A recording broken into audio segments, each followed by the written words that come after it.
नमस्कार दोस्तों, स्वागत है आप सभी मित्रों का हमारे YouTube चैनल लिजाना में कॉर्नर में।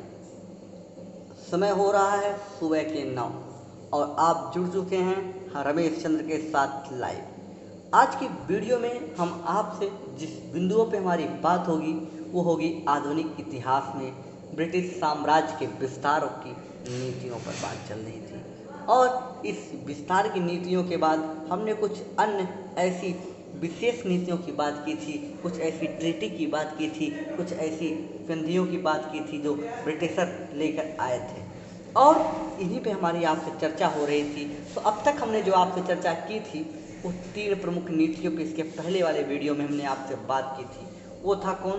पहले हमने बात की थी पॉलिसी ऑफ रिंग फेंस की, उसके बाद हमने बात की थी सब्सिडरी अलायंस की, उसके बाद हमारी बात हुई थी डॉक्ट्रिन ऑफ लैप्स। इतनी चर्चा जब हमारी हो गई थी आपसे, उसके बाद हमने आपसे बात की थी जो ब्रिटिश उपनिवेश था, ब्रिटिश उपनिवेश, इस उपनिवेश का भारत में क्या प्रभाव पड़ा और इस प्रभाव में हमने आपको इसका पॉजिटिव और नेगेटिव इम्पैक्ट दोनों बताया था। इतनी चीज़ें आपको तो बिल्कुल याद होनी चाहिए। और जब पॉजिटिव और नेगेटिव इम्पैक्ट बता रहे थे तो उसी के बाद हमने आपसे चर्चा की थी कि जो भारत में ब्रिटिश ने लैंड रेवेन्यू पॉलिसी लेकर आए थे उसकी हमने बात की थी, यानी भू राजस्व नीति की बात की आपसे हमने। भू राजस्व नीति में हमने आपसे 3 नीतियों की बात की थी। पहली हमने बताया था अस्थाई बंदोबस्त, परमानेंट सेटलमेंट, जिसको कार्नवालिस लेकर आता है। और दूसरी हमने आपको बताई थी महारैयतवाड़ी। रैयतवाड़ी के पहला प्रयोग इसका 12 महल में किया गया था, जिसके प्रयोग करता थे अलेक्जेंडर।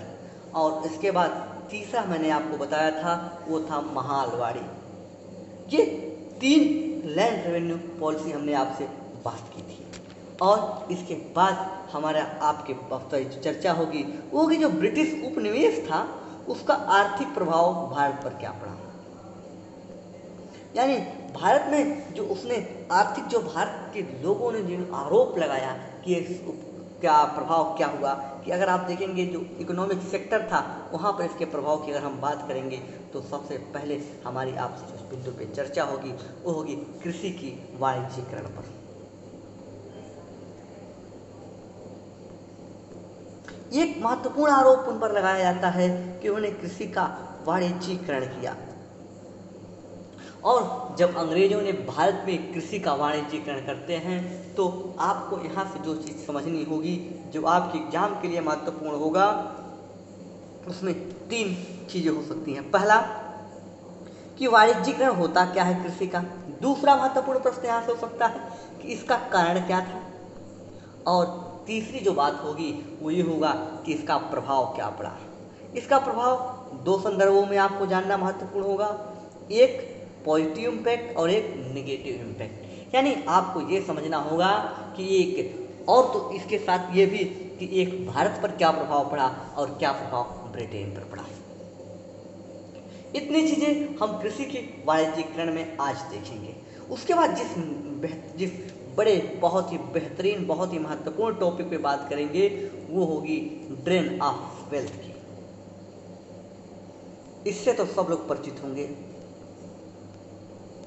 इस जो ये सिद्धांत है धन के निर्गमन का सिद्धांत जिसे हिंदी में कहते हैं, इस सिद्धांत इस थ्योरी पर हम बात करेंगे और इसे जिस भारतीय ने दिया था उसका नाम था दादा भाई नौरोजी। दादा भाई नौरोजी को आप देखेंगे तो grand old man of India के नाम से वह जानते हैं। तो आज की जो चर्चा हमारी होगी इन्हीं 2 टॉपिक पे होगी। कौन कौन से 2 टॉपिक हैं? पहला कृषि का वाणिज्यीकरण, दूसरा हमारा कौन सा होगा धन के निर्गमन का सिद्धांत। तो आइए इन दोनों टॉपिक पर हम चर्चा करना प्रारंभ करते हैं। देखिए कृषि का जो वाणिज्यीकरण है, जो कृषि थी भारत में कैसी हुआ करती थी, पहले आपको ये समझ लेना होगा कि अंग्रेजों के समय भारत में कैसी कृषि थी। पहले कृषि का जो रूप था वह निर्वाह कृषि थी। यह निर्वाह क्या होती है? निर्वाह कृषि ऐसी कृषि को कहते हैं जहाँ पर खेती को व्यवसाय के रूप में नहीं बल्कि आजीविका के रूप में नहीं, बल्कि इस रूप में देखते हैं कि वहाँ से हम अपने खाने पीने की चीज, खाद्यान्न चीज़ें निकालें। बात स्पष्ट। निर्वाह का मतलब होता है क्या? जहाँ से हम खेती को एक भोजन की सामग्री के लिए उत्पन्न करें, न कि व्यवसाय के लिए। ठीक है, इसे ही निर्वाह कृषि कहते हैं। तो भारत की कृषि का जो स्वरूप था वह निर्वाह कृषि था। वो खाद्यान्न उत्पादन के लिए हुआ करता था, वो नगदी फसलों के लिए नहीं होता था। अच्छा, नगदी कैश क्रॉप क्या होते हैं आपको ये भी जानना होगा। कैश क्रॉप भी समझा देते हैं। देखिए, बहुत ही सरल भाषा में आपको बताएंगे, ज़्यादा टेक्निकल चीज़ों में घुसना नहीं चाहेंगे। ऐसी फसलें जो तत्काल सीधे रूप में बेच दी जाती हैं और तुरंत उनसे पैसा मिल जाता है, उन्हें कैश क्रॉप कहते हैं। उदाहरण के लिए आप ले लीजिए चाय, आप ले लीजिए कपास, पटसन, आप ले लीजिए गन्ना। ये सब ऐसी चीज़ें हैं जो कैश क्रॉप में काउंट होती हैं। तो आपको क्या पता चला कि जो भारत की कृषि थी कैसी थी? निर्वाह कृषि थी। और क्या नहीं थी? कैश क्रॉप या जो नगदी फसल थे, इनको बहुत कम मात्रा में बोते थे ये लोग। इतनी बातें स्पष्ट। आगे, जब कृषि हमारी निर्वाह कृषि थी, भोजन पे आधारित थी, तो अंग्रेजों ने क्या किया? अंग्रेजों ने कृषि के स्वरूप को निर्वाह से बदलकर क्या कर दिया? इसका वाणिज्यीकरण कर दिया। वाणिज्यीकरण का मतलब क्या है? इस निर्वाह कृषि को बदलकर नगदी फसलों पर डिपेंड करा दिया। यानी क्या हो रहा है कि जो निर्वाह कृषि थी, जहाँ पे खाद्यान्न कृषि जिसे हम कहना उचित समझेंगे, जो खाद्यान्न कृषि थी, जो खाद्यान्न कृषि है, इस खाद्यान्न कृषि को अंग्रेजों ने बदलकर व्यावसायिक कृषि कर दिया। या कैसी कृषि कर दिया? जो नगदी फसलों पर आधारित थी। इसका परिणाम क्या होगा हमारे भारत पर, इसकी हम चर्चा करेंगे। यानी अब जो टेक्निकल टर्म है जिसे बोलते हैं कृषि का वाणिज्यीकरण, ये क्या होता है इसे आप समझ लें। आपको एक ट्रायंगल बनाएंगे हम, ये आप देखिए। अच्छा, जो निर्वाह कृषि होती है या जो खाद्यान्न कृषि होती है, उसमें सबसे ऊपर जिसे वरीयता दी जाती है वो खाद्यान्न होता है। खाद्यान्न में कौन सी फसलें हो सकती हैं? गेहूं हो सकता है, चावल हो सकता है, या अन्य फसल हो सकते हैं, मक्का हो सकता है। यानी जिनको बाजरा हो सकता है। जिन जिन फसलों को हम वरीयता देंगे उगाने में, उन्हें हम कहते हैं खाद्यान्न फसलें। और ऐसी कृषि को, और दूसरी जो खाद्यान्न फसल के अलावा जो दूसरी फसल होंगे वो आपकी वरीयता में नहीं होंगे, नीचे बोए जाएंगे, जैसे जूट, कपास, ये सब नीचे बोए जाएंगे। तो ऐसी जो एग्रीकल्चर सिस्टम होगा, ऐसे एग्रीकल्चर सिस्टम को हम नाम देते हैं क्या? कि खाद्यान्न कृषि है। लेकिन इसी का उल्टा स्वरूप अगर देखें,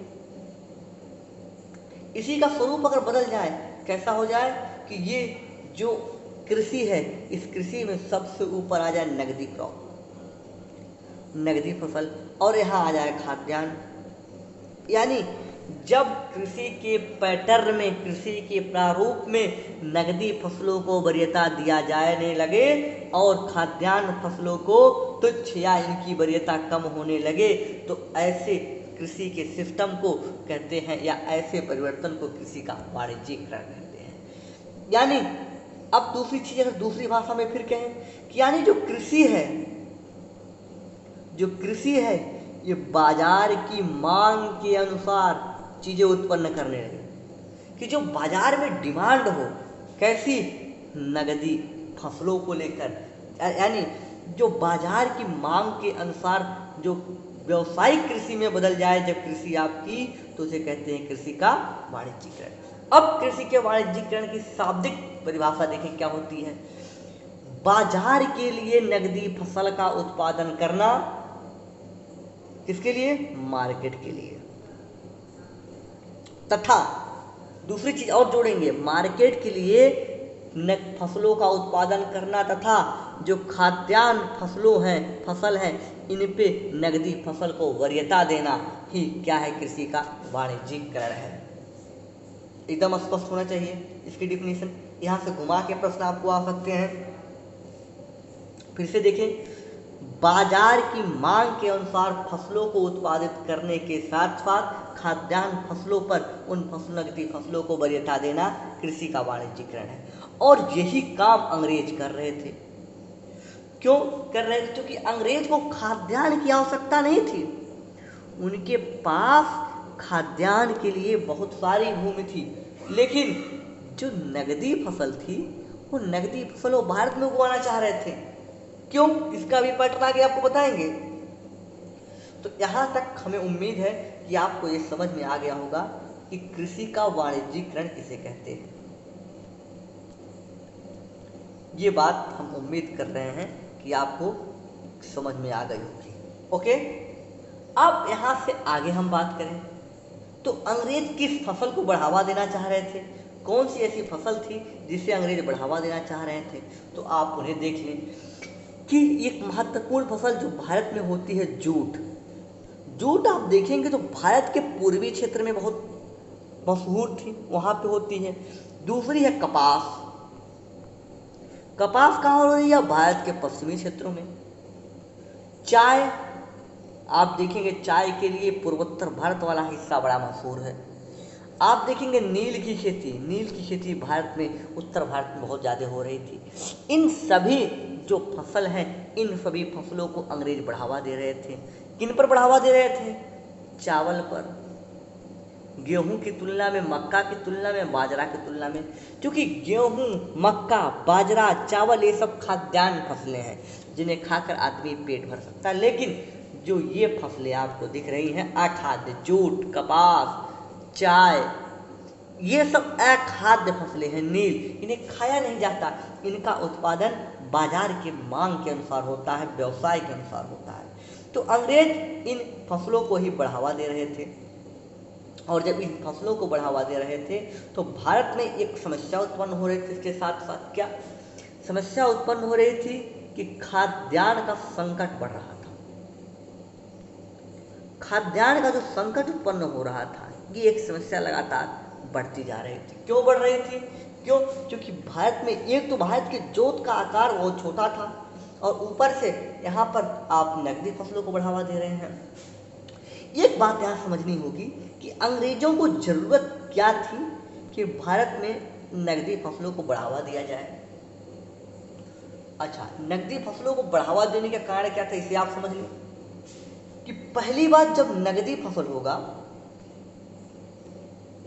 नकदी फसल आप बोएंगे तो सबसे बड़ी चीज क्या होगी कि इन्हें जो लैंड रेवेन्यू है, लैंड रेवेन्यू अधिक मिलेगा, क्योंकि इस पे वो टैक्स ज्यादा लगाते थे। और दूसरी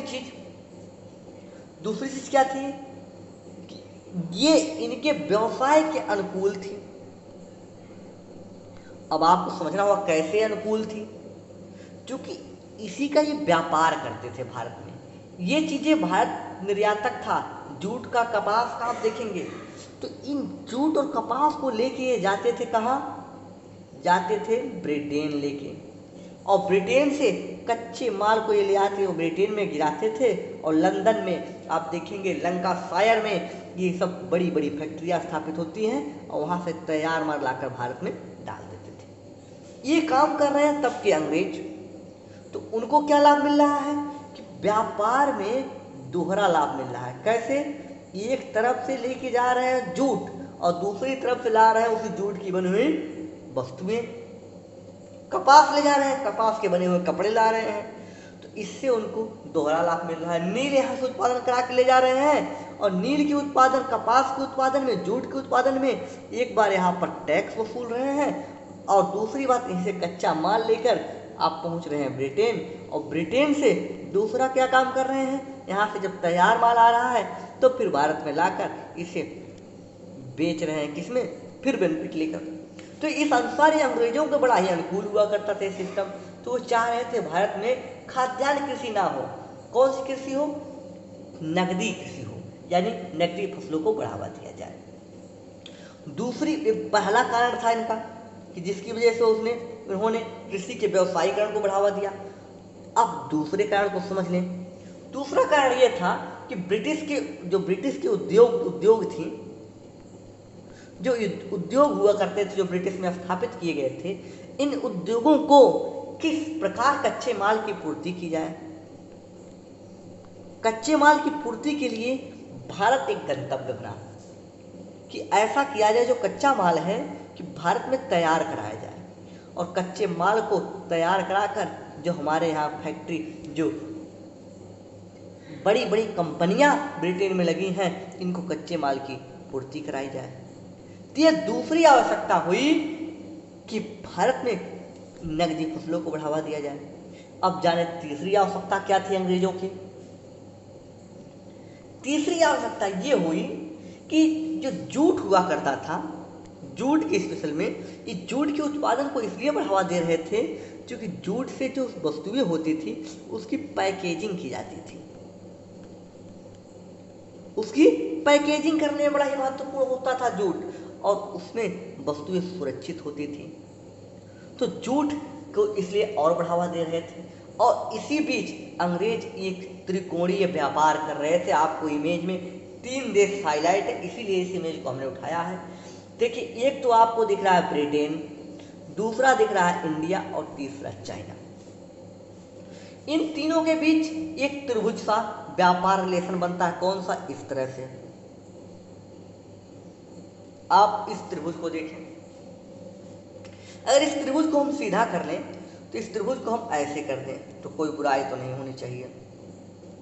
ओके, इसमें अगर आपको इतनी त्रिभुज को सीधा करने में कोई दिक्कत नहीं है तो आप समझें। देखिए, एक तरफ यहाँ पर है ब्रिटेन, जिसे यूनाइटेड किंगडम लिख रहे हैं, दूसरी तरफ है इंडिया, और तीसरी तरफ है चाइना। अंग्रेज बड़े ही चतुर प्राणी थे। समकालीन विश्व में उस समय अंग्रेजों कितना बुद्धिमान कोई नहीं था। अंग्रेज कर क्या रहे हैं? भारत में जो कोलकाता है, और कोलकाता से क्या कर रहे हैं, दूसरी जगह जो यूनाइटेड किंगडम में लंदन है, यहाँ पे देखें, और तीसरी जो चाइना में एक स्थान है कैंटन। कैंटन अब भारत में उत्पादित कराते हैं अफीम।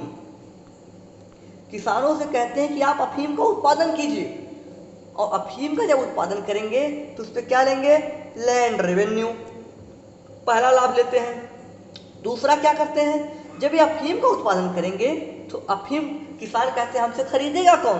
कहते तुम परेशान ना हो, खरीदेंगे हम। अफीम इनसे खरीद कर लेकर जाते थे चाइना। क्या ले जा रहे हैं? अफीम, और बहुत सारी चीजें ले ही जा रहे हैं, लेकिन सबसे महत्वपूर्ण योगदान अफीम का है। अफीम ये चाइना वालों को खिला देते थे, कहते हैं बहुत अच्छी बूटी लाई है मैंने, ये बड़ी ही भारतीय औषध बहुत बड़ी है, और जब ये खाते थे ये बड़े ही मस्त हो जाते थे। और वहाँ पर जो इनके पास वस्तुएं थे उसे औने पौने दाम में अंग्रेज खरीदते थे। जैसे खरीदते क्या थे? तो यहाँ से खरीदते थे चाय, यहाँ से उठाते चाइना से क्या? चाय। लेकर कहाँ जा रहे हैं? लेके जाएंगे ब्रिटेन में। अब देखिए, दो सीक्वेंस हुआ कि यहाँ से उठाया अफीम, और उठा रहे हैं जूट, और उठा रहे हैं कपास। कहाँ से? इंडिया से। जितनी नकदी फसलें थी सब उठा रहे हैं। कौन कौन सी? यहाँ से उठाएंगे अफीम, चाय, जूट, कपास, नील, इस सबको उठाएंगे। लेकिन यहाँ पर जो चाइना में पहुँचेंगे तो चाइना में ये अफीम को बेच देंगे। पक्के व्यापारी का काम कर रहे हैं, पक्के बनिए का काम। अब यहाँ पर क्या कर रहे हैं? अफीम को बेच रहे हैं। जब अफीम को बेचेंगे यहाँ पर, तो अफीम ये खरीदेंगे और अफीम खाएंगे, हो जाएंगे मस्त। अब यहाँ से उठाएंगे, खरीद लेंगे इनसे चाय, और चाय लेकर पहुँचेंगे कहाँ? ब्रिटेन। और ब्रिटेन में जितनी चीज़ें हैं उन सबको ये देंगे डंप कर, यहाँ रख देंगे, यहाँ बेच देंगे। क्या क्या बेचेंगे यहाँ पर? यहाँ बेचेंगे चाय, यहाँ बेचेंगे जूट, यहाँ बेचेंगे कपास, यहाँ बेचेंगे क्या? नील। और ये सब जितनी चीज़ें हैं ये है कच्चा माल। किसके लिए? जो ब्रिटेन में, जो लंदन में बड़ी बड़ी उद्योग स्थापित हैं, जो बड़े बड़े उद्योग स्थापित हैं, उनके लिए कच्चा माल है। और ये कच्चा माल लंदन की फैक्ट्रियों में जब कच्चा माल जाएगा तो तैयार होगा कौन सा? तैयार माल। और ये तैयार माल के लेकर फिर ये आते हैं वापस इंडिया, यहाँ से लेके आते हैं तैयार माल। अब देखिए ये क्या हुआ? ये हुआ त्रिकोणीय व्यापार। और इस तैयार माल पर जो औने पौने दाम इंडिया और चाइना से वस्तुएं ले गए थे उसे भारत में लाकर ये महंगे दामों में बेचते हैं। अगर यही काम यहाँ पर इंडिया में स्थापित कर लेते कंपनी, इंडिया में स्थापित कर लेते उद्योग, तो इंडिया में ही तैयार माल बना देते और वस्तुएं सस्ती होती। लेकिन अंग्रेज ये नहीं चाह रहे थे कि भारत में लाभ मिले, चाहते थे कि जो पैसा है भारत का शोषण करके कैसे हम लेकर पहुंचे ब्रिटेन। तो इस क्रम में वो ले जा रहे थे। इसे नाम दिया गया है त्रिकोणीय व्यापार, ट्रायंगुलर ट्रेड भी इसे बोलते हैं। अब देखिए अंग्रेज जो चतुर प्राणी है वो कर क्या रहा है, आपको ये बातें हमने समझाई बहुत डिटेल में। देखिए वो त्रिकोणीय व्यापार में अफीम लेकर चाइना जा रहा है, चाइना से चाय ले रहा है और जो कितने भी कच्चे माल थे वो ब्रिटेन को देता है और ब्रिटेन से तैयार माल लाकर इंडिया में डंप कर देता है। और इस तैयार माल को बेचने के लिए भारत में तरह तरह की संरचनाएं डेवलप करेगा, जिसकी हमने पिछले क्लास में बात की थी कि वो रेलवे को लाएगा जिससे तैयार माल को रिमोट एरिया तक पहुंचाया जा सके। उसके बाद ये डाक को लेकर आएगा, ये तार को लेकर आएगा जिससे उनकी संचार व्यवस्थाएं मजबूत हो। PWD सिस्टम की स्थापना कराएगा जिससे वस्तुओं की जो पहुंच है वो भारतीय ग्रामीण क्षेत्रों तक, रूरल क्षेत्रों तक पहुंच सके। ये पूरी विजन के साथ काम कर रहे थे अंग्रेज इसको लेकर। अब देखिए ये था अंग्रेजों का कारण। किस चीज का कारण था कि क्यों हम वाणिज्यीकरण करेंगे, स्पष्ट है। अब इसके बाद अब हम बात कर ले इस वाणिज्यीकरण का प्रभाव क्या पड़ा। यहां तक अगर किसी कोई दिक्कत हो तो कमेंट बॉक्स में प्रश्न पूछ सकता है। अब इसका प्रभाव की बात करें तो हमने बात किया था कि पॉजिटिव प्रभाव। तो पॉजिटिव प्रभाव किससे पड़ेगा इस ट्रेड का, इस पूरे सिस्टम का पॉजिटिव प्रभाव पड़ेगा यूनाइटेड किंगडम पर, ब्रिटेन पर। और निगेटिव इंपैक्ट किसके पड़ेगा, निगेटिव इंपैक्ट पड़ेगा इंडिया पर, क्योंकि इंडिया का ही शोषण हो रहा। कच्चा माल यहाँ से औने पौने दाम ले जा रहे हैं और तैयार माल लाकर यहीं पर बेच दे रहे हैं। तो सबसे ज्यादा निगेटिव इंपैक्ट, नकारात्मक प्रभाव पड़ेगा इंडिया पर। तो आइए सबसे पहले हम नकारात्मक प्रभावों की चर्चा कर लें कि भारत पर क्या नकारात्मक प्रभाव पड़ेंगे इसके। देखिए पहले प्रभाव में अगर हम बात करें तो खाद्यान्न की कमी हो जाएगी। क्यों, इसलिए खाद्यान्न की कमी हो जाएगी क्योंकि खाद्यान्न को निम्न रखकर ये वरीयता दे रहे थे नकदी फसल को, और जब नकदी फसल को वरीयता देंगे तो आप देखेंगे भारत में खाद्यान्न की कमी होनी शुरू हो जाएगी। जो खाद्यान्न की कमी हो जाएगी तो खाने का संकट उत्पन्न होगा, और खाने का संकट होगा तो भारत में भूखमरी जैसी समस्याएं आ जाएंगी। आप एक चीज देख सकते हैं, आपको जब आगे हम बताएंगे तो एक पद्धति बताएंगे जिसे बोलते हैं 3 कठिया। ये 3 कठिया सिस्टम जहां पर 20 कट्ठे यानी 1 बीघे में 3 कट्ठे की जमीन के हिस्से के बराबर नील बोना अनिवार्य था। ये सिस्टम क्या बताता है, ये बताता है कि किस तरह से वो जबरदस्ती भारतीय किसानों से नकदी फसलों का उत्पादन करवा रहे हैं। ये तक खाद्यान्न संकट उत्पन्न होगा। दूसरी चीज क्या हो जाएगी, जो ग्रामीण क्षेत्र हमारे हैं वहां पर ऋणग्रस्तता बढ़ जाएगी। ऋणग्रस्तता कैसे बढ़ेगी, डेब्ट जाल कैसे हो जाएगा, इसे आप समझिए कि जब भारत में भूखमरी आएगी, गरीबी आ जाएगी, खाद्यान्न संकट उत्पन्न हो जाएगा तो किसान करेंगे क्या। किसान जो पूरा भारत किसान ही हुआ करता था, वो करेंगे क्या, सूदखोरों से ऋण लेंगे, और सूदखोरों से ऋण लेंगे जिसकी ब्याज दर, इंटरेस्ट रेट बहुत हाई होता है। आप कल्पना नहीं कर सकते कि 200 से 300% तक इंटरेस्ट रेट होता था। और आज का अगर हम बता दें तो आज उसे चुका पाना संभव नहीं होगा, तब लोग कैसे चुकाते होंगे। जो एक बार कर्जा ले लिया वो ऋण जाल में फंस ही जाता था, निकल नहीं पाता था, और इस कारण से उस समय ग्रामीण क्षेत्रों की आत्महत्या बहुत अधिक हो रही थी। आप देखेंगे अकाल बहुत ज़्यादा पड़ रहा था। आप क्यों, ये प्राकृतिक अकाल नहीं था, ये मानव निर्मित अकाल था। कैसे, क्योंकि इतनी ज़्यादा आपने लोगों का शोषण कर दिया, किसानों को भूमिहीन बना दिया, लैंड रेवेन्यू वसूल कर, नकदी फसलों के उत्पादन कराकर किसानों को क्या बना दिया, भूमिहीन। और जब भूमिहीन हो गए, जब उनके पास भूमि नहीं रही तो क्या करेंगे, मजदूरी। और जब मजदूरी करेंगे, जब उनके पास काम नहीं होगा, बेरोजगारी बढ़ जाएगी, तो आदमी क्या करेगा, फिर अपने आप पे ही प्रश्न करता है कि हम कहाँ से कहाँ आ गए और हमारी प्रतिष्ठा, हमारे सम्मान में कितनी गिरावट हो गई। तो फिर वही आदमी सुसाइड करता है। ये एक पैटर्न था नकारात्मक प्रभाव का। किसका प्रभाव हो रहा है, ये कृषि के वाणिज्यीकरण का प्रभाव हो रहा है भारत में। अच्छा, अब इसके पॉजिटिव इफेक्ट कहाँ पड़ेंगे, निगेटिव इफेक्ट तो इंडिया में पड़ा जिसकी हमने बात की। जरा इसके पॉजिटिव प्रभाव की देखें क्या बात हुई। पॉजिटिव प्रभावों में आप देखेंगे जो सकारात्मक इसके प्रभाव हुए, पहले हम बात करें भारत में क्या सकारात्मक प्रभाव इसका पड़ा। भारत में इसका सकारात्मक प्रभाव क्या पड़ेगा, भारत में इसका सकारात्मक प्रभाव होगा कि इसकी वजह से कुछ स्वदेशी उद्योगों को बढ़ावा मिला। इसमें आपको हम नाम दे देंगे, एक लिस्ट दे देंगे छोटी सी। कौन सी लिस्ट है, आप देखिए। स्वदेशी उद्योगों में आपको बताएं कि 1855 में रिसरा, नाम नोट करते रहिएगा, नहीं तो PDF तो हम देंगे ही। रिसरा में पहली जूट मिल स्थापित होती है। ये भारतीय सहयोग से स्थापित हो रहे हैं, इसमें अंग्रेजों का रत्ती भर कोई योगदान नहीं है। दूसरी चीज अगर देखिए, कब हम 1855 में, दूसरा 1875 का समय है। 1875 में पहली ढलवा लोहे की कंपनी स्थापित हो रही है, कारखाना स्थापित हो रहा। कहाँ पर, ये हो रहा कुल्टी। कहाँ पर है, वेस्ट बंगाल, पश्चिम बंगाल में स्थापित हो रहा है। आप देखेंगे 1907 तक आते आते 1907 में टिस्को कंपनी की स्थापना हो रही है। कहाँ पर, जैसलमेर में। तो ये स्वदेशी पूंजीपतियों को एक महत्वपूर्ण रोल अदा करता है कि आप उनको बढ़ावा दें। कैसे, उनके प्रतिक्रिया के रूप में, अंग्रेजों को प्रतिक्रिया के रूप में इन्हें बढ़ावा मिला।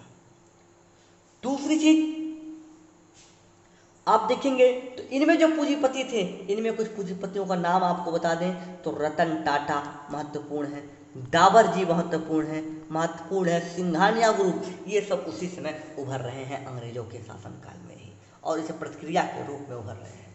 अब देखिए, अंग्रेजों का काम क्या था, कच्चे माल को ले जाकर तैयार माल को भारत में रखना।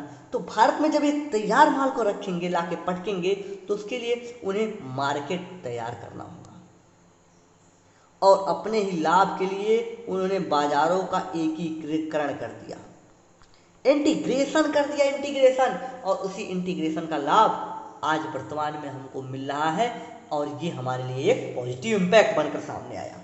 उसके बाद देखिए तो इन्होंने क्या किया, इन्होंने भारत में सबसे पहले BSE की स्थापना की। ये क्या होता है, इसे बोलते हैं बॉम्बे शेयर स्टॉक एक्सचेंज।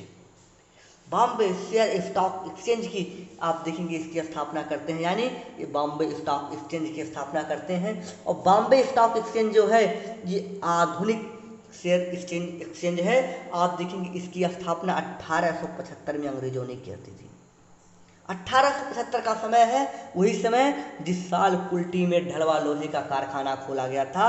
और आप देखेंगे उसी समय ये अंग्रेजों ने पहली बार BSE की स्थापना करते हैं। ये क्या है, ये पॉजिटिव साइड इफेक्ट भी उसका है। आप देखेंगे एक और BSE के लिए एक महत्वपूर्ण और चीज़ है कि इसका जो हेडक्वार्टर है कहाँ पर, आप जान लीजिएगा, इसका हेडक्वार्टर है मुंबई में। दूसरा कुछ प्रश्न आपके लिए हम छोड़ देना चाहते हैं, इसके साथ एक और जुड़ा हुआ है जिसका नाम है NSC। इसका आप फुल फॉर्म बताएंगे, पूरा नाम बताएंगे, ठीक है। और देखिए ये जो BSE स्थापित हुआ था, बॉम्बे स्टॉक एक्सचेंज, आप देखेंगे ये न सिर्फ इंडिया का बल्कि पूरे एशिया का सबसे पुराना स्टॉक एक्सचेंज है। सबसे पुराना, यानी पहली बार पूरे एशिया में पहला स्टॉक एक्सचेंज अगर स्थापित हो रहा है तो अंग्रेजों के द्वारा कहाँ पे हो रहा है, मुंबई में पहला स्टॉक एक्सचेंज स्थापित हो रहा है। तो ये हमारे लिए एक गौरव की बात जरूर थी, लेकिन तब उस समय नहीं, क्योंकि ये भी उनके लाभ के लिए ही था। तो इतनी बातें अगर हो गई तो आइए पहले इन सब की हम पीपीटी देख लेते हैं। हम आपसे बात कर रहे थे कृषि के वाणिज्यीकरण की। कृषि के वाणिज्यीकरण में हमने बताया कि बाजार के लिए नकदी फसलों का उत्पादन करना तथा खाद्यान्न फसलों से अधिक प्राथमिकता प्रदान करना वाणिज्यीकरण कहलाता है। और इसमें जो फसलों को बढ़ावा दिया जा रहा था उसमें अफीम, जूट, कपास, चाय, नील आदि फसलों के उत्पादन को बढ़ावा दिया जा रहा था। इसका कारण हमने आपको बड़े डिटेल में बताया और उसी समय हमने आपको त्रिकोणीय व्यापार की चर्चा की, जहां हमने बताया भारत से अंग्रेज अफीम का उत्पादन कराते थे, लेकर जाते थे चाइना, कैंटन नामक स्थान पर कोलकाता से लेकर, और कोलकाता से जब कैंटन पहुंचते थे, कैंटन से ये उठाते थे क्या, चाय को लेकर लंदन पहुंचते थे और लंदन से फिर तैयार माल को लेकर इंडिया वापस आते थे।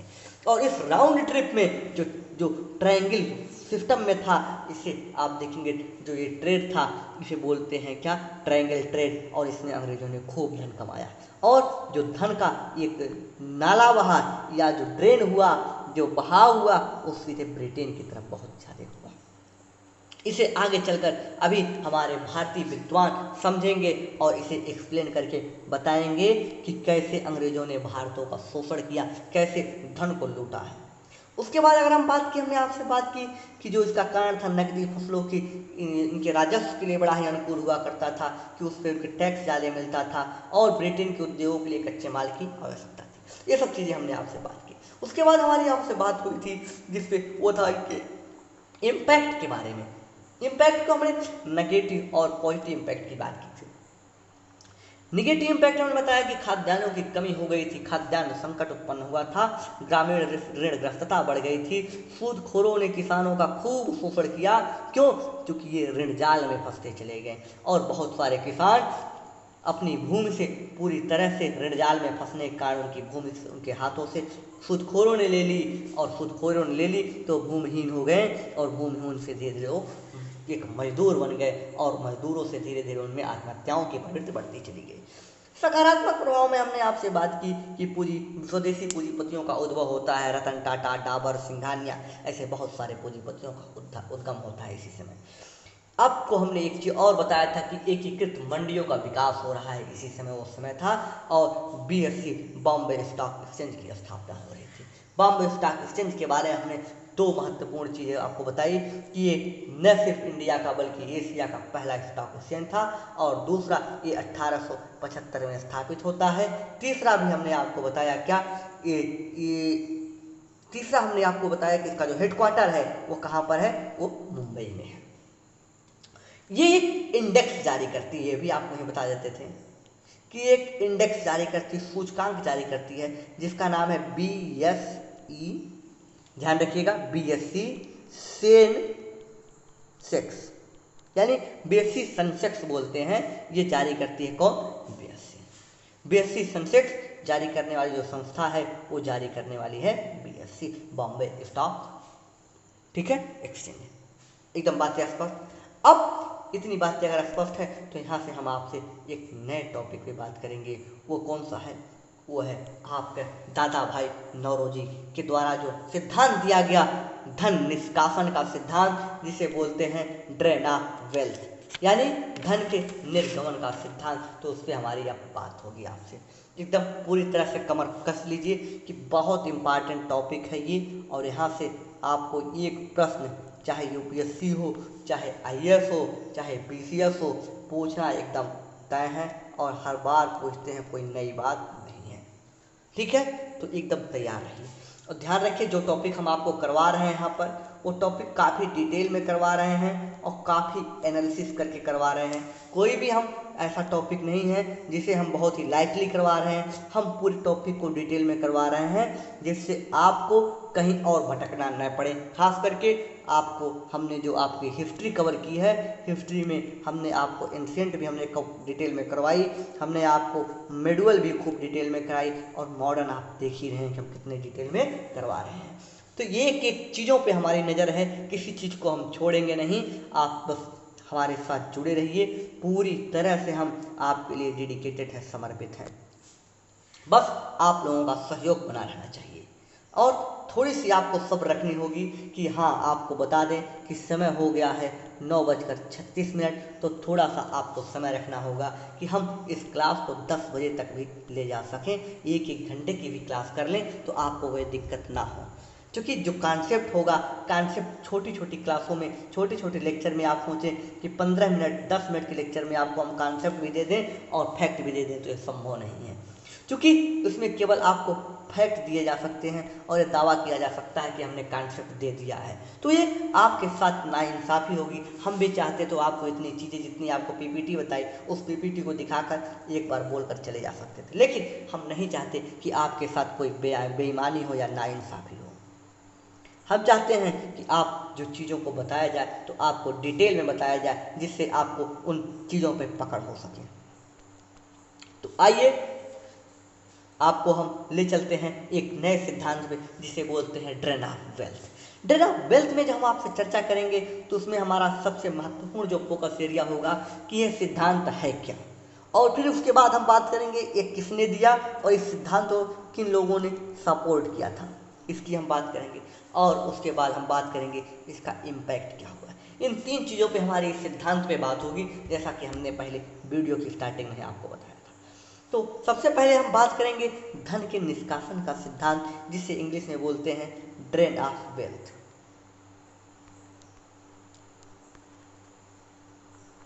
तो इससे आप जरा सा भी विचलित ना होइएगा, डरने की बात नहीं है, बहुत ही सिंपल सा कॉन्सेप्ट है। आप देखिए क्या है कि जो भारतीय धन है, आपको एक इमेज दिखाते हैं, उस इमेज से आप सारी चीज़ें आसान। जो भारत का धन है, जो भारत के पास जो पूंजी है, जो भारत के पास जो पैसा है, इस पैसे का ब्रिटेन की ओर बहाव, यानी ब्रिटेन चला जाना, किसी भी तरीके से जाए, चाहे वो वेतन के रूप में जाए, चाहे वो ट्रेड व्यापार के माध्यम से जाए, या किसी भी फॉर्म में अगर वो जा रहा है, तो उसे ही बोला गया क्या, ड्रेन ऑफ वेल्थ। ये नाला है, ये धन का, ये समृद्धि का नाला जो ब्रिटेन जा रहा है। और ये सिद्धांत सबसे पहले जिसने दिया था, उनका नाम था क्या, बहुत महत्वपूर्ण है नाम, आप याद रखिएगा, दादा भाई नौरोजी ने। इनके बारे में भी हम डिटेल में आपसे बात करेंगे। तो आपको ये बात तो समझ में आ गई ड्रेन ऑफ वेल्थ क्या है, कि जो भारत में जो धन है, इस धन का ब्रिटेन जाना है, ड्रेन ऑफ वेल्थ है। और इसके लिए उन्होंने बहुत सारी नीतियाँ लेकर आए, जिसकी हमने आपसे चर्चा पहले की। हमने बताया कि कृषि का वाणिज्यीकरण भी उन्होंने किस लिए किया, इसीलिए किया। हमने आपको बताया कि उन्होंने जो लैंड रेवेन्यू पॉलिसी लेकर आए थे, जो 3 सिस्टम हमने बताया था, परमानेंट सेटलमेंट, महालवाड़ी, रैयतवाड़ी, ये भी इसी के लिए लेके आए थे। हमने आपको बताया कि जो साम्राज्य विस्तार कर रहे थे, साम्राज्य विस्तार करने के बाद जो उन्होंने त्रिकोणीय व्यापार शुरू किया था, वो अभी इसी के लिए लेकर आए थे, किससे, जिससे ड्रेन ऑफ वेल्थ किया जा सके, धन का निर्गमन किया जा सके। इसी सब तर्कों को आधार बनाकर दादा भाई नौरोजी ने सबसे पहले इस सिद्धांत को दिया कि जो अंग्रेज हैं वो धन को उठाकर इंग्लैंड ले जा रहे हैं। दादा भाई नौरोजी ने ये तर्क देने के लिए उन्होंने कुछ पत्रिकाओं का प्रकाशन किया, उसमें आप देखेंगे, और इन्होंने इन पत्रिकाओं में कुछ तर्क दिए। तर्क में हमने आपको बताया, कुछ महत्वपूर्ण तर्कों को हमने दिया, कौन कौन से, कैसे कैसे, जिनकी चर्चा हमने पहले आपसे की है। अब देखिए, उन्होंने सबसे पहले ये तर्क दिया कब, 1867 में। 1867 का समय है, और इन्होंने जो ईस्ट इंडिया एसोसिएशन है, आप देखिए EIA, ईस्ट इंडिया एसोसिएशन की बैठक में शामिल होते हैं 1867 में, और उन्होंने ये पहले सिद्धांत की चर्चा की, और इस सिद्धांत को सपोर्ट करने के लिए उन्होंने 3 प्रमुख पत्रिकाओं का संपादन किया। कौन कौन सी हैं, नाम बहुत महत्वपूर्ण है, एकदम जबान पे याद हो जानी चाहिए। जैसे राम मंदिर आपने बनवाया, जय श्री राम आपको याद हो गया, उसी तरह से एकदम जबान पे होनी चाहिए ये तीनों बुक। कौन कौन सी, un British rule in India, un British rule in India, पूरा लिख देते हैं, चलिए आपकी सुविधा के लिए।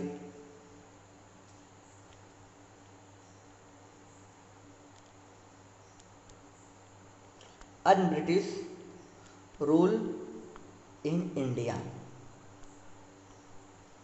ये किताब ही बताती है क्या, कि भारत में जो ब्रिटेन, जो अंग्रेज शासन कर रहे हैं वो अनैतिक रूप से कर रहे हैं, अन ब्रिटिश तरीके से कर रहे हैं।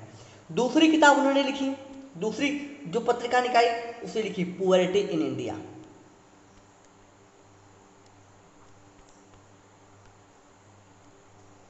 और इसी समय उन्होंने पहली बार इन्हीं किताब में चर्चा की थी, क्या, इन्हीं किताब में उन्होंने बताया कि जो भारत का पर कैपिटा इनकम है, प्रति व्यक्ति आय, ये आपको हम इकोनॉमिक का टर्म है, समझा देंगे कभी, अभी तो हम हिस्ट्री चल रहे हैं, लेकिन ये आप जान लीजिए कि प्रति व्यक्ति आय, जो एक व्यक्ति है उसकी कमाई, उन्होंने बताया कि टोटल 20 रुपया है, जो समकालीन विश्व में बहुत कम है। चलिए थोड़ा सा आपको हिंट दे देते हैं कि पर कैपिटा इनकम होती क्या है। कि देखिए, जो टोटल नेशनल इनकम होती है, जो जीडीपी होती है देश कंट्री की, उस जीडीपी में जितनी जनसंख्या होती है उस जनसंख्या से भाग दे दिया जाए तो जो आता है उसे पर कैपिटा इनकम कहते हैं। ये साधारण रूप है, टेक्निकल अलग चीज़ होती है। देखिए मैं मान लूँ कि अगर मान लीजिए पूरे देश की इनकम 100 रुपये, ऐसे मान लें आपके पास एक परिवार है, पूरी इनकम 100 रुपये है रोज साल की, और इस साल में अब देखेंगे लोग कितने हैं, 10 लोग हैं, और 10 लोग से जब से काटेंगे तो कितना बचेगा, 10, यानी उस जो व्यक्ति जो घर में है, जो 10 लोग हैं, 10 लोगों की पर कैपिटा इनकम कितनी है, 10 रुपये। ऐसे ही दादा भाई नौरोजी ने सबसे पहले भारतीय लोगों का पर कैपिटा इनकम निकाला, पीसीआई निकाला, और बताया कितने रुपए थी, 20 रुपये मात्र। ये बताया था किस किताब में, ये अपनी जो दूसरी किताब उन्हें दूसरी जो पत्रिका प्रकाशित की थी, पॉवर्टी इन इंडिया में। क्लियर, 2 किताबें हमने बताई, अन ब्रिटिश रूल इन इंडिया, और दूसरी आपको हमने बताई पॉवर्टी इन इंडिया। तीसरी किताब भी जानना आपको उतना ही महत्वपूर्ण है जितना 2। तीसरी किताब थी जिसमें उन्होंने जो ये ट्रायंगल जो ट्रेड था, इनका जो त्रिकोणीय व्यापार था, उसकी वो चर्चा करते हैं, और वो किताब का नाम, वो पत्रिका का नाम है on the commerce of India. Writing पे मत जाइए, केवल वर्ड को देखिए, लिखिए on the commerce of India. PDF आपको हम दे देंगे। अब तक जितनी भी क्लासेस हुई हैं हमारी मॉडर्न इंडिया की, किसी का पीडीएफ आप लोगों को शायद न पहुंचा हो, एक या 2 को छोड़कर, तो हम सबका पीडीएफ कल आपको प्रॉमिस कर रहे हैं, कल ही प्रोवाइड करा दिया गया है। और जो बचा हुआ है उसे भी हम आगे 2-3 दिन में, जैसे 3-3 दिन की पीडीएफ हो जाएगी तो 4-4 7-7 8-8 पेज की हो जाती है, तो उसे हम 3-3 दिन पर आपको प्रोवाइड कराते रहेंगे। तब तक आप वीडियो के साथ रिवीजन करते रहिए, सेल्फ नोट बनाते रहिए, ये बहुत महत्वपूर्ण है। तो आइए फिर टॉपिक पे आते हैं। 3 किताबें हमने आपको बताई, तीनों का नाम बहुत जल्दी फिर से बताते हैं। Un British rule in India, दूसरा पुअर्टी इन इंडिया, तीसरा on the commerce of India. On the commerce of India, इन 3 किताबों की चर्चा उन्होंने की है, जिनमें उन्होंने तर्क दिए हैं कि अलग अलग कि कैसे अंग्रेजों ने ड्रेन ऑफ वेल्थ किया है, कैसे भारत के पैसे को, भारत के धन को वो उठाकर कहाँ ले जा रहे हैं, ब्रिटेन, और ब्रिटेन में कैसे भारतीय धन को उठाकर ले जा रहे हैं। इसकी बात दादा भाई नौरोजी ने इन 3 पत्रिकाओं में की है। जो ये 3 पत्र निकाले हैं, इन 3 पत्रों में उन्होंने किए हैं। अच्छा, दादा भाई नौरोजी के बारे में कुछ जानकारी ले लें, क्योंकि ये महत्वपूर्ण पर्सनालिटी है। जी हाँ, पहले आपको बता दें कि ये ईसाई हैं, ईसाई धर्म से संबंधित हैं। दूसरी चीज़ आप जान लें, इनका जन्म मुंबई में हुआ था, समय था आप देखेंगे तो 1825 के आसपास। ये आपसे पूछा नहीं जाएगा, ये स्थान पूछा जा सकता है। तीसरे आपके लिए सबसे महत्वपूर्ण जो चीज़ है, ये कपास के व्यापारी थे, ये थे कपास के व्यापारी। इसके बाद जो महत्वपूर्ण है, इन्हें एक उपनाम दिया गया था, जिन्हें बोलते हैं भारत के वयोवृद्ध व्यक्ति, इंग्लिश में बोलते हैं क्या, grand old man of India. लिखेंगे आप, हमारी जो स्क्रिप्ट है वो हड़प्पाई है, भाव चित्रात्मक है, तो इसे आप समझ नहीं पाएंगे, केवल आप देख सकते हैं कि लिखी जा रही है। कौन, क्या नाम था, जो इन्हें क्या कहा गया, ग्रैंड ओल्ड मैन, कहाँ का, ऑफ इंडिया, ये कहा गया दादा भाई नौरोजी को। उसके बाद महत्वपूर्ण जो ये पहले व्यक्ति थे भारत की जिसने भारत की नेशनल इनकम को काउंट किया, पर कैपिटा इनकम की गणना करके बताई और बताया 20 रुपये पर व्यक्ति। और इससे भी एक महत्वपूर्ण चीज आपको यहाँ जानना है, वो क्या है कि ये जो ब्रिटेन का, जो यूनाइटेड किंगडम का जो हाउस ऑफ कॉमन्स है, हाउस ऑफ कॉमन्स, वहाँ के एमपी हुआ करते थे, वहाँ पर ये मेंबर ऑफ पार्लियामेंट थे। यानी इन्होंने ब्रिटेन में भी चुनाव लड़ा और वहाँ जीता, और ब्रिटेन के संसद के भाग बनने वाले पहले भारतीय का भी इन्हें ओहदा मिला और पहले भारतीय का भी इन्हें गौरव प्राप्त हुआ है। अब देखिए दादा भाई नौरोजी के बारे में क्या क्या जानना है आपके लिए महत्वपूर्ण है। बहुत तेजी से अब रिवीजन वाले फॉर्म में आ जाएंगे हम कि एक कपास के व्यापारी थे, हाउस ऑफ कॉमन्स के सदस्य थे, और कहाँ पर, ब्रिटेन में। इन्हें ग्रैंड ओल्ड मैन के नाम से जाना जाता है। इन्होंने 3 पत्रिकाओं का संपादन किया। कौन कौन सी? Poverty in India, un British rule in India, और तीसरा on the commerce of India. ये 3 पत्रिकाएं निकालते हैं। और इन्होंने ये जो सबसे महत्वपूर्ण जो सिद्धांत दिया, ड्रेन ऑफ वेल्थ के सिद्धांत को देने वाले ये पहले व्यक्ति हैं दादा भाई नौरोजी। आप देखेंगे जब कांग्रेस की स्थापना होगी तो वहाँ पर कई मीटिंग में ये भाग लेते हैं, इसकी हम चर्चा अलग करेंगे आपसे, क्योंकि अभी तो दादा भाई नौरोजी की बेसिक बातें हैं। और इसके बाद जो ये कांग्रेस के अध्यक्ष होंगे कब कब, इसकी भी आपको हम पूरी लिस्ट देंगे, बिल्कुल आपको चिंता करने की रत्ती भर आवश्यकता नहीं हम। अब आइए दादा भाई नौरोजी के बारे में इतनी चीज़ें आपने जानी। इसके इनके अलावा जो ड्रेन ऑफ वेल्थ था, इनके अलावा कौन कौन से लोग और थे जो इस सिद्धांत को सपोर्ट करते हैं। इस सिद्धांत में अगर आप देखेंगे तो ड्रेन ऑफ वेल्थ को सपोर्ट करने के लिए एक महत्वपूर्ण नाम है रोमेश चंद्र दत्ता, आरसी दत्ता। आरसी दत्ता का नाम बड़ा ही महत्वपूर्ण होता है। और ये क्या करते हैं, इनकी एक किताब है जिन्होंने अपनी एक किताब में 2 वॉल्यूम में उन्हें प्रकाशित की, 2 भाग में प्रकाशित की। किताब का नाम एक ही है, भाग 1 और भाग 2 में प्रकाशित होती है। उसका नाम है इकोनॉमिक हिस्ट्री ऑफ इंडिया।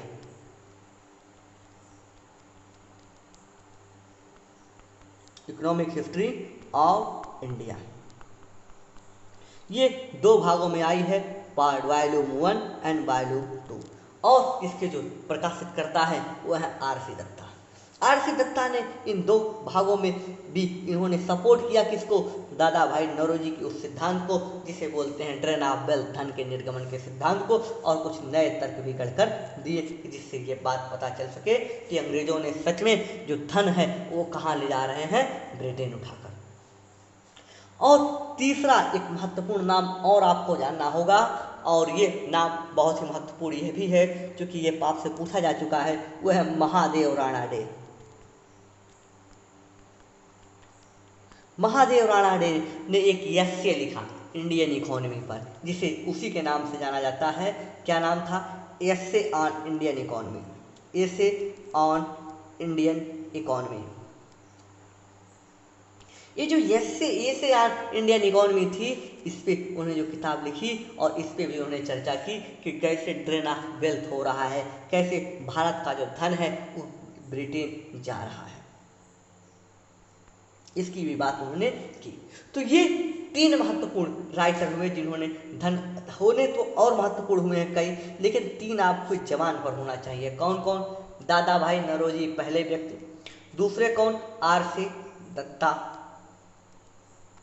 तीसरा नाम महादेव राणा डे। इनकी किताबों के नाम भी आपको होने चाहिए याद। 3 किताबें दादा भाई नौरोजी की, कौन कौन सी? Poverty in India, un British rule in India, और तीसरा था on the commerce, on the क्या था? On the commerce of India. Okay, ये 3 किताबें आरसी दत्ता की जो महत्वपूर्ण किताबें हैं, economic history of India volume 1 and volume 2, और तीसरा महादेव राणा डे की जो किताब थी एस्से ऑन इंडियन इकोनॉमी। ये 3 महत्वपूर्ण है और इनकी जो 5 किताबें हैं आपको एकदम कंठस्थ होनी चाहिए। नहीं है तो बार बार सोते उठते जागते जब आपको इच्छा हो तो आप देख लें। इसके बाद जो हमारा टॉपिक है कि ये जो ड्रेन ऑफ वेल्थ हुआ, इसका इम्पैक्ट क्या पड़ा भाई, ये एक प्रभाव हो सकता है। तो प्रभाव में जो इसके पॉजिटिव प्रभाव होंगे वो ब्रिटेन पर पड़ेंगे और जो नेगेटिव प्रभाव होगा वो इंडिया पर पड़ेगा। तो आइए हम इसको ऐसे देखेंगे कि इंडिया पर क्या प्रभाव पड़ा। भारत में प्रभाव के लिए एक इमेज देखिए, ये इमेज आपको दिख रही है कि ये जो बेबस एक चित्र दिख रहा है, जो अकाल से पीड़ित है, गरीबी से है, बेरोजगारी से है, इसके पास खाने के लिए कुछ नहीं है।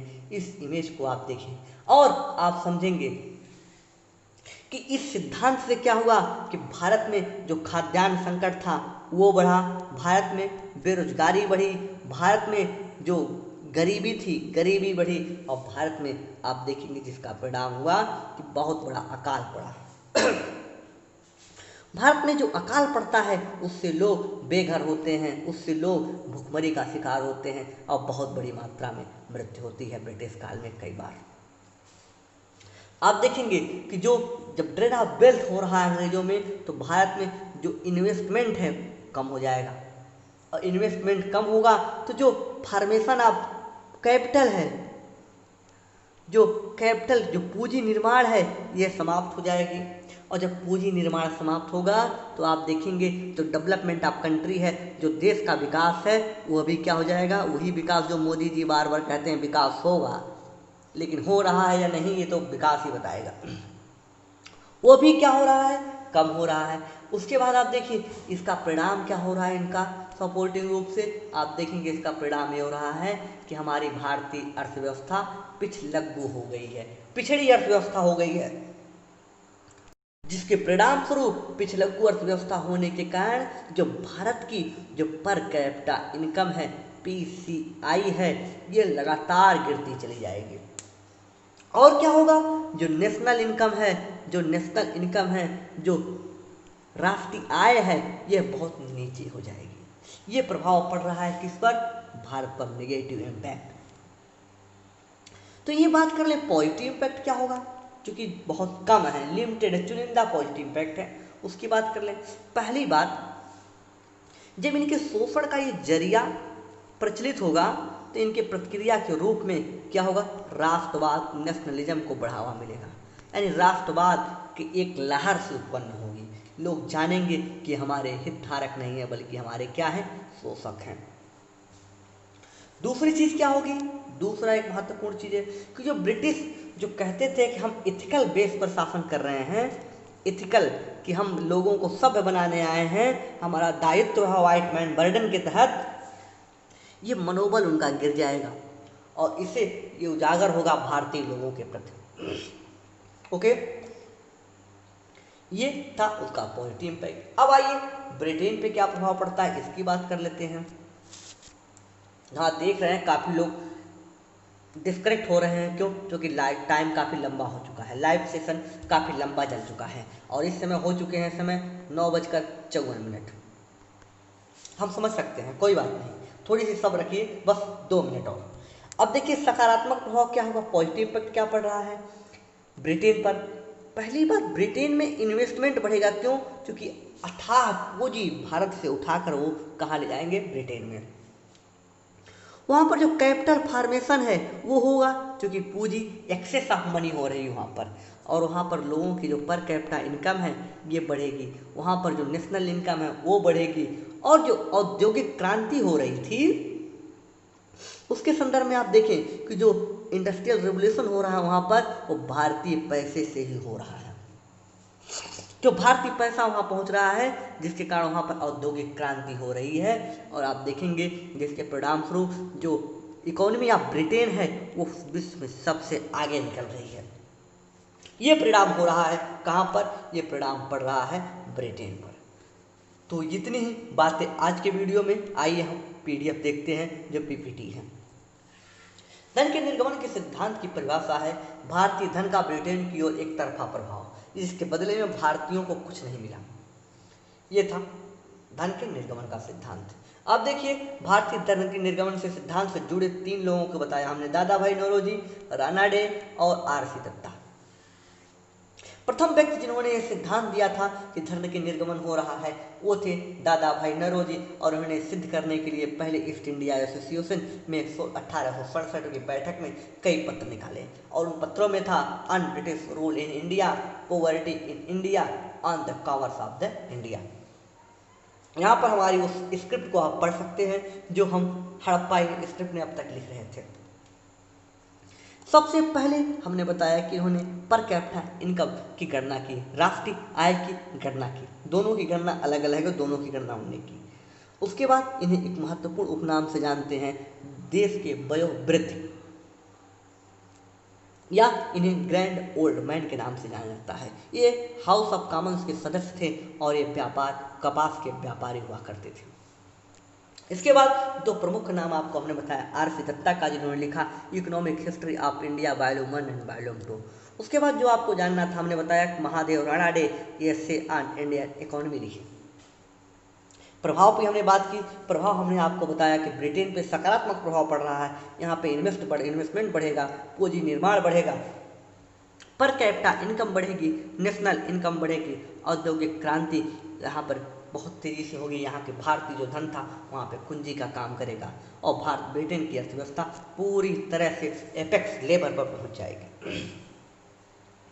और भारत पर क्या नकारात्मक प्रभाव पड़ेगा, इन्वेस्टमेंट कम हो जाएगा, पूंजी समाप्त हो जाएगी, भारत का अल्प विकास होगा। एक सीक्वेंस हमने बताया था कैसे होगा, उसकी हमने चर्चा की, गरीबी, बेरोजगारी, पर कैपिटा इनकम, ये सब बहुत बुरी कंडीशन में पहुंच जाएंगी और भारत पे जो सकारात्मक प्रभाव पड़ेगा वो हुआ राष्ट्रवाद को बढ़ावा। दूसरा, ब्रिटिश का नैतिक जो मनोबल था वो कम हो जाएगा। ये था आपकी आज के वीडियो की पूरी डिटेल कहानी। तो रुकेंगे हम अपने आज के इस वीडियो में ही पे, मिलेंगे आपसे अगले वीडियो में। लेकिन अगर आपने अभी तक हमारे चैनल को सब्सक्राइब नहीं किया है तो प्लीज़ इस चैनल को सब्सक्राइब करें, अधिक से अधिक दोस्तों तक फैलाएं और जिन दोस्तों को आपको लगता है कि वो प्रिपरेशन करते हैं तो उन दोस्तों को आप हमारे चैनल के बारे में बताएं। इससे आपको भी लाभ होगा कि जो स्वच्छ कंपटीशन होगा, जो प्रतिस्पर्धा होगी वो बढ़ेगी। आप हमसे यहाँ पर कमेंट बॉक्स में डिस्कशन भी कर सकते हैं और आपको उसका उत्तर भी दिया जाएगा। तो आइए ज्वाइन कीजिए हमारे YouTube चैनल एनएमई कॉर्नर को। अगर आपने अभी तक सब्सक्राइब नहीं किया है तो प्लीज़ हमारे चैनल को सब्सक्राइब कीजिए। ठीक है दोस्तों, तो रुकेंगे हम आज यहीं पर, मिलेंगे आपसे अगले वीडियो में। दीजिए आज्ञा अपने मित्र रमेश चंद्र को, मिलेंगे आपसे अगले वीडियो में। जय हिंद, जय भारत।